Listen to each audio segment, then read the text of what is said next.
السلام علیکم. آپ سن رہے ہو اقبال خان، آپ لوگوں کا دوست، آپ لوگوں کا بھائی. آج میں بات کروں گا ڈنمارک کے حوالے سے، اور خصوصاً اپنے نرسز کے لیے. کافی دنوں سے جو ہے آپ لوگ بھی دیکھتے آ رہے ہو، اور ہم بھی بہت سارے لوگ جو ہے وہ ڈنمارک کا پروسیس کر رہے ہیں، اور کچھ لوگوں نے کیا ہے جو وہاں پہ جا کے ابھی ڈنمارک میں مقیم ہے. تو اس کے حوالے سے جو کچھ 2-3 پوائنٹس ہیں وہ میں آپ لوگوں کے ساتھ شیئر کروں گا. ایک تو یہ ہے کہ ڈنمارک کا پروسیس آسان ہے.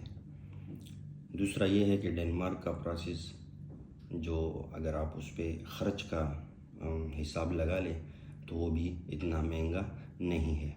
ہاں، کچھ لوگوں سے 5 لاکھ 10 لاکھ روپیہ لوگوں نے بٹور لیے ہیں، جو کہ دھوکہ کیا گیا ہے ان کے ساتھ، وہ ایک الگ بات ہے.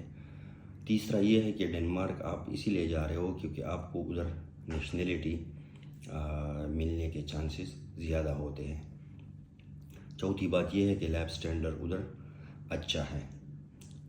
پانچویں بات یہ ہے کہ وہ یورپین کنٹریز میں ہے، تو ان کا پاسپورٹ اور ان کی نیشنلٹی کافی اچھی ہے اور قدر رکھتی ہے پوری دنیا میں. یہ تو پوائنٹس ہے جو لوگ پسند کرتے ہیں اور جاتے ہیں. لیکن مین چیز یہ ہے کہ اگر آپ اپنے ملک سے نکل رہے ہو اور ڈنمارک میں جاتے ہیں، ڈنمارک میں ہوتا کیا ہے اور اصل میں ڈنمارک کی حقیقت کیا ہے. جو پروسیس ہے اس کا وہ بہت ٹف ہے، سخت ہے، مشکل ہے.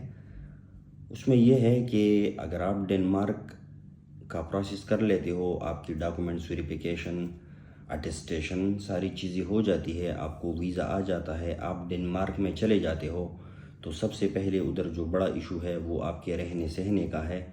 اس کو CPR بولتے ہیں، اور وہ ادھر ریزیڈنسی کے لیے ضروری ہے. تو اس میں بھی تھوڑا ٹائم لگتا ہے، پیسہ لگتا ہے. پھر اس کے بعد جو سب سے مشکل کام ہے ادھر ڈینش لینگویج ہے. لینگویج آپ کو سیکھنا پڑے گا. اگر آپ لینگویج ان کی زبان میں بات نہیں کر سکتے ہو تو کوئی آپ کو کام نہیں دیتا. اور ان کی زبان جو ہے وہ 1 مہینے 2 مہینے 3 مہینے میں سیکھنے والے نہیں ہے. تو جب تک آپ یہ زبان نہیں سیکھو گے تو آپ اپنے پروفیشنل فیلڈ میں نہیں جا سکو گے. اس وقت تک آپ کبھی دہاڑی پہ نکلو گے، کبھی ریسٹورنٹ میں جاؤ گے، کبھی لوڈنگ ان لوڈنگ کا کام کرو گے، کبھی سردی میں کام کرو گے، موسم وہاں بہت ٹھنڈا ہوتا ہے، کبھی بائک پہ کام کرو گے، کبھی ٹرک میں. مطلب مختلف جو لیبر جو مزدوری ہے، جو مزدوری کرتے ہیں وہ آپ کرو گے. اپنے لیے ارننگ بھی کرو گے. اگر اس میں آپ کو ٹائم ملتا ہے تو آپ ڈینش لینگویج کی کلاسز لے سکتے ہو. اور آپ اس میں نے جو سنا ہے، جو لوگ بول رہے ہیں 1 سال لگتا ہے، 2 سال لگتے ہیں. اگر کوئی بہت انسان بالکل اس پہ مرکوز ہو جائے تو شاید وہ جلدی کر لے، یہ بھی ہو سکتا ہے. لیکن اس طرح ہوتا نہیں ہے. دوسرے ملک میں آپ جاتے ہو تو بمشکل آپ اپنے لیے ارننگ کرتے ہو، بمشکل اکاموڈیشن، فوڈ، یہ ساری چیزیں افورڈ کرتے ہو. تو اس کے ساتھ ساتھ آپ کو یہ چیزیں کرنی پڑتی ہے. تو اس میں میرا جو کہنے کا مطلب یہ ہے کہ ڈنمارک کا پروسیس جو آپ لوگوں کو بتایا جاتا ہے، ہلکا حلوہ کی طرح آپ کو دکھایا جاتا ہے کہ آپ یورپ آ جاؤ گے اور آپ کے مزے لگ جائے گے. اس طرح نہیں ہے. آپ بہت سخت حالات سے آپ کی گزر بسر ہوتی ہے. تو بہتر یہی ہے کہ اگر آپ پروسیس کر لیتے ہو، اور اگر آپ کے پاس فائنینشلی آپ اتنے اسٹرانگ ہو کہ آپ ادھر جا کے آپ کو تکلیف نہیں ہے، آپ کو مسئلہ نہیں ہے. لیکن اس طرح کوئی ہوتا نہیں ہے. حقیقت یہ ہے کہ سب لوگ پیسے کے لیے نکلتے ہیں.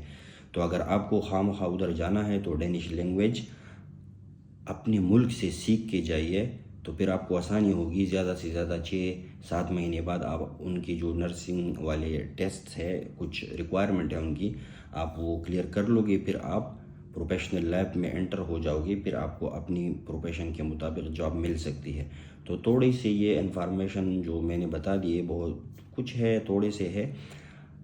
جیسی مجھے مزید کچھ دوستوں سے میرا رابطہ ہو سکتا ہے، تو اگر اس میں کچھ اور ہے تو میں بتا سکتا ہوں پھر. لیکن اس میں بیسکلی جو بنیادی طور پر یہ چیزیں ہیں، سوچ سمجھ کے پروسیس کرے، تیار ہو کے جائیے، تاکہ پھر آپ کو ادھر مشکل نہیں ہو.